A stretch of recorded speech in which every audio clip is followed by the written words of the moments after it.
para empezar con el tema que tiene relación con lo que decidió la Corte Constitucional. Fueron 8 votos a favor y un voto salvado, si no estoy mal. Mediante esa decisión, la Corte Constitucional de alguna manera dio un aval a lo que resolvió el CNE, en el sentido que los ciudadanos no pueden tomar foto a los celulares. No obstante, queremos que nos aclare el doctor Ollarte, que debe haber revisado ese documento. ¿Qué pasa con lo de las multas? Porque parece que ahí quedó como una laguna, un vacío, ¿no? Doctor Ollarte, usted seguramente está al tanto. Explíquenos cómo mismo se resume lo que resolvió la Corte. Buenos días, don Jimmy. Un placer estar con usted, con todos los amigos de Un Café con JJ. Sí, una sentencia de aquellas que nos pone a discutir, y esa es una cosa que debo decir es criticable, porque si bien nosotros podemos comentar los fallos, los ciudadanos en general estamos obligados a acatar lo que dicen los tribunales. Y una cosa es poder acatar un fallo de un tribunal y otra cosa es ponerse a conversar respecto de lo que ha dicho o dejado de decir ese tribunal.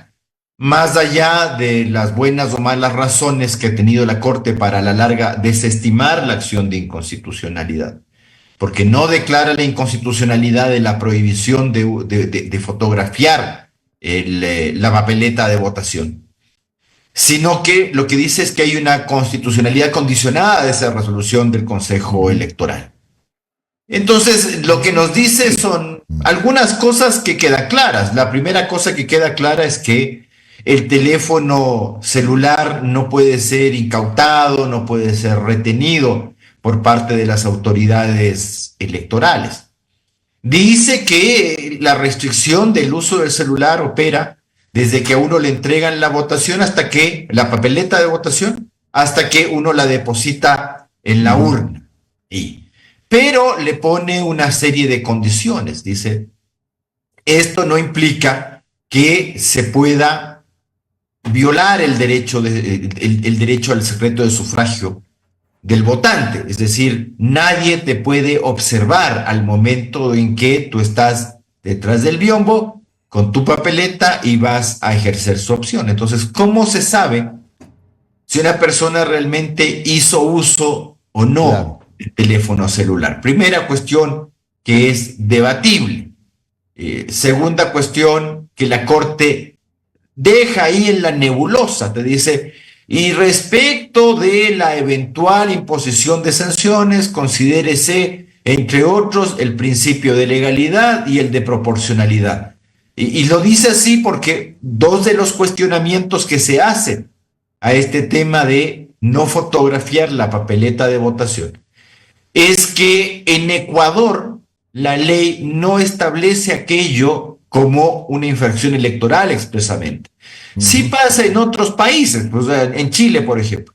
Sí ocurre que está legalmente impedido el votante de fotografiar lo que ellos llaman la cédula electoral. Y hay una sanción en el caso de que usted viole esa disposición. Primera cuestión, dice, bueno, eso no está en la ley. Segunda cosa, la proporcionalidad, porque y hemos observado, la famosa sanción es absolutamente desproporcionada. De $9,000 a no sé cuánto es la cuestión por fotografiar la papeleta de votación. Entonces, la Corte a la larga no es capaz de decir las cosas como debe de decirlas. O sea, un tribunal, por más de que a veces se avergüence de lo que está decidiendo, debe decirte las cosas. Si la Corte estima que no es inconstitucional, debe comenzar diciendo, no como lo hace en la sentencia, se desestima la demanda de inconstitucionalidad.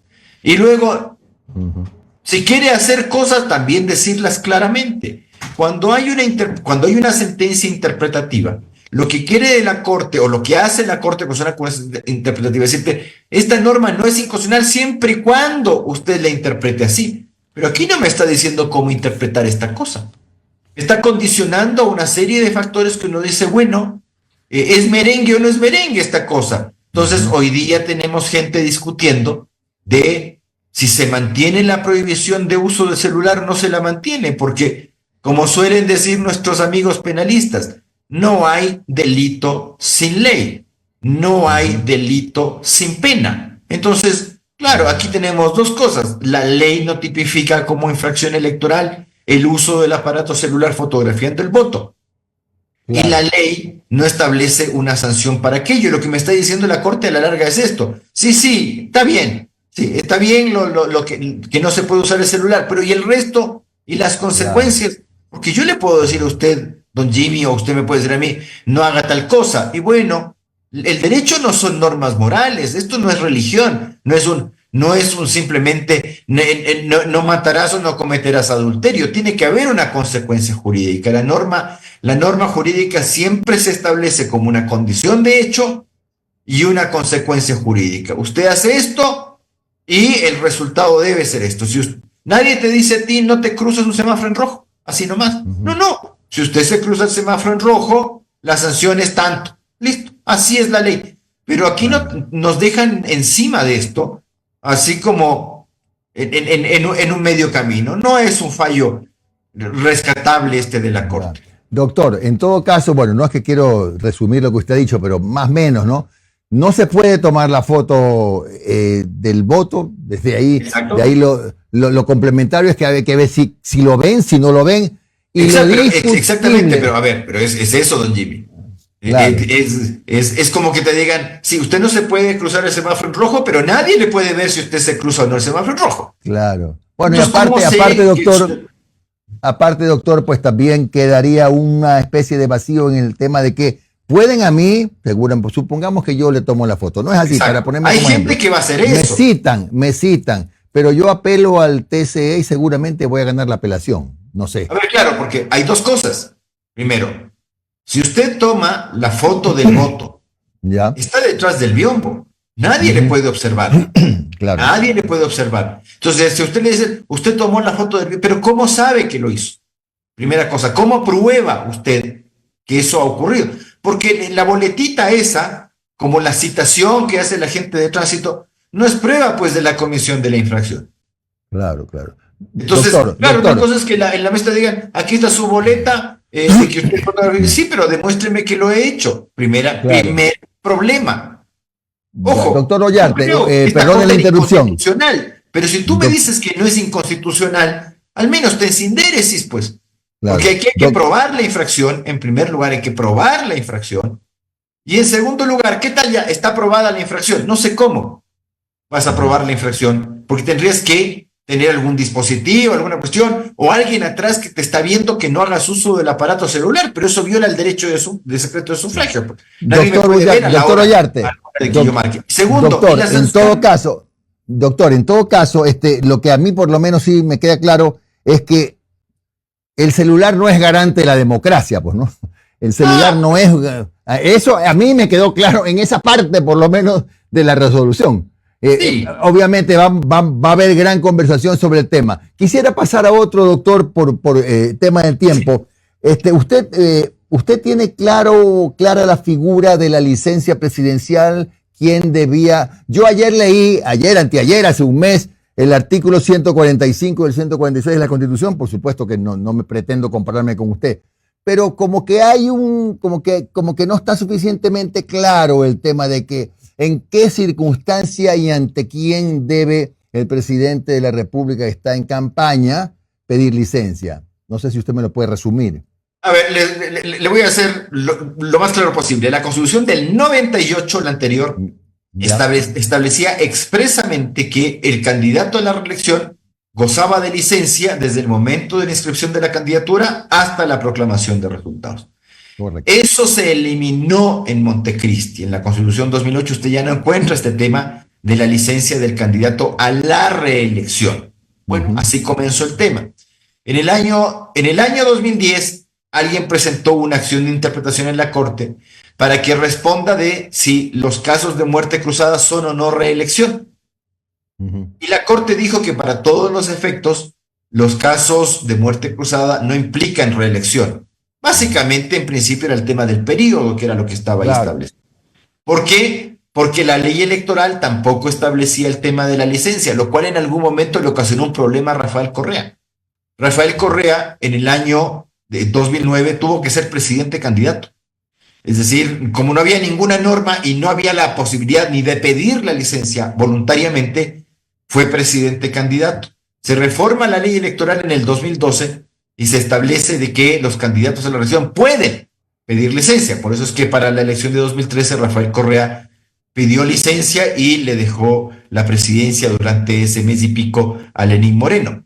Y con ese sistema nosotros transitamos muchos años, prácticamente toda esa década. Y en el año 2021 se reforma la ley electoral estableciendo que la licencia es obligatoria. Es decir, este es el primer caso, la primera elección en que tenemos el tema de la licencia obligatoria. Bueno, en realidad era para las del 2023, tenía que haber sido. Claro. Ahora, nos quedamos ahí con el tema de ¿es reelección o no reelección? Según la Corte no es reelección, según la ley hay que obtener una licencia obligatoria. Y el presidente de la República en esto se ha quedado en un medio camino, para variar otra vez, en el medio camino. Porque uno puede decir, bueno, usted puede sostener de que este, al no ser un caso de reelección, no opera la licencia obligatoria.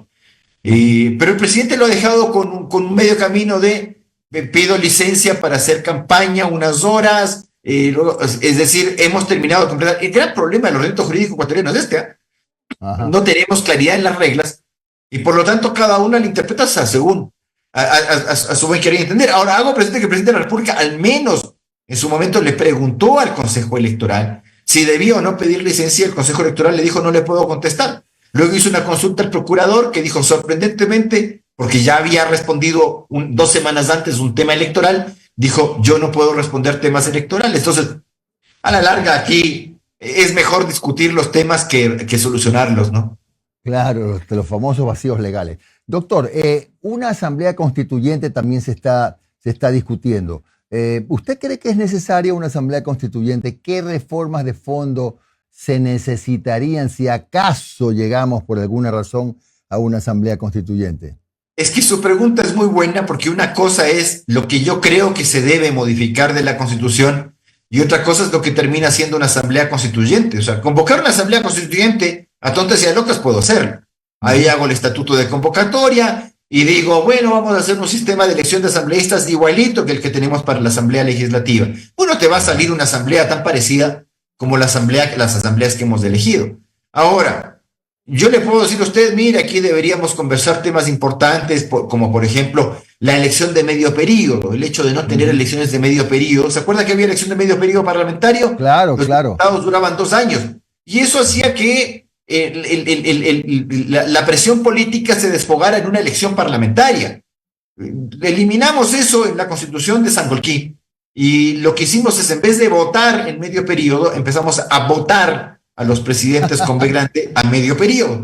Yo le puedo decir eso, que eso es una reforma que creo que se debería considerar. La eliminación de las inmunidades, deberíamos acabar con el tema de las inmunidades. Deberíamos ver el tema el trámite legislativo, si deben o no existir las leyes orgánicas que ahora existen en la letra del papel. Le puedo decir muchas cosas que son muy técnicas. Ahora, cuando la gente llega a una asamblea constituyente, no necesariamente tienes que ser abogado y peor, afortunadamente, constitucionalista. Entonces, tú llegas con otros criterios. Y en las asambleas constituyentes generalmente se discute lo mismo, lo vivimos en la historia reciente, ¿no? Lo que generalmente se discute es una asamblea constituyente, ¿qué es? Si el Ecuador debe ser una república, si debe ser unitaria, generalmente la mantenemos así, si debe haber un presidente y un vicepresidente, a veces tenemos vicepresidente, a veces no tenemos vicepresidente, si el Congreso debe ser monocameral o bicameral, si debe haber o no reelección, cuál debe ser. Generalmente volvemos a discutir lo mismo y nos quedamos ahí. Por eso la Constitución generalmente sale tan igual como la anterior. Es decir, en el sistema institucional hay un fortalecimiento del Ejecutivo en la Constitución 2008, pero básicamente es el esquema del 98, y el esquema del 98 es el esquema político del 78, y si seguimos para atrás del 45. Y lo que sí nos gusta es meter 400 derechos que luego veremos cómo se cumplen. Entonces, la Asamblea Constituyente no es precisamente un tema en que uno diga, ahí se van a discutir lo que yo creo que se debe modificar de la Constitución. Eso es salgapato gallareta, porque primero hay que ver quién gana la elección, cuál es el bloque que se lleva la mayoría. Segundo, quién llega como asambleísta y qué cosas nos ponemos a hablar ahí, porque lo último que hacen estos tipos es hacer constituciones. Recordemos Montecristi. Montecristi, la Constitución 2008 se elaboró, era 6 meses más 2, y la Constitución a la larga se comenzó a hacer las 2 últimas semanas, y la última sesión parlamentaria fue un desastre, con gente que se dormía ahí en las curules y salió cualquier mamarracho que luego tuvo que ser corregido por una comisión de redacción que no estaba integrada por constituyentes. Entonces, si alguien cree que la constituyente es la solución de las cosas, permítame recordarle que eso no es así y no ha sido así. Te puede generar más problemas. Generalmente los constituyentes te ponen a nombrar funcionarios. Si tu idea es sacarte de encima de la Corte Constitucional, que veo que ahora está haciendo méritos con el poder y seguirá haciendo méritos con el poder de que llegue, y un consejo electoral, porque la gente dice, la señora Tamainta es partidaria del que gane la elección. Así nomás es. Y del que esté doctor Ollarte, pero falta un pequeño detalle para cerrar. Pero, por ejemplo, si se busca modificar las funciones, qué sé yo, del Consejo de Participación Ciudadana, ¿se requiere una constituyente o se puede hacer por la vía de una? Se puede hacer, dijo la Corte Constitucional, pedía reforma parcial, pero recordemos que la gente que decía que el Consejo de Participación era un desastre, que era un órgano deleznable, señor Lazo, vamos a decirlo con nombre y apellido, que hay que desaparecer el Consejo de Participación Ciudadana, porque el Consejo de Participación Ciudadana es esto, aquello y más allá. El rato de que una persona se movió, uno de los consejeros de participación se movió de la mayoría correísta al otro grupo y formaron la otra mayoría, se le olvidó al señor Lazo lo malísimo que era el Consejo de Participación. Si al final a los políticos, la Corte Constitucional, el Contralor, el Procurador, el Fiscal, el Consejo de la Judicatura, son buenos o malos dependiendo de si les responden o no a ellos nomás. Así es la cosa, no nos engañemos. Y lo mismo le pasa al ciudadano común, pues. Nadie se pone a leer la Constitución, sino que tú dices, el órgano es bueno si es que resuelve según yo quiero. A ver, por ejemplo, ¿hay o no una amplia desconfianza en el Consejo Electoral de Atamainta y compañía? Yo creo que hay una amplia desconfianza de lo que yo le escucho a la gente desconfía mucho. ¿Eso lo arreglas con una asamblea constituyente? Claro. Pasaremos del uno al otro, igualito. Doctor, siempre un gusto conversar con usted. Doctor Rafael Ollarte, constitucionalista. Que tenga usted un buen día, doctor. Muy amable. Siempre un placer, doña. Hasta luego.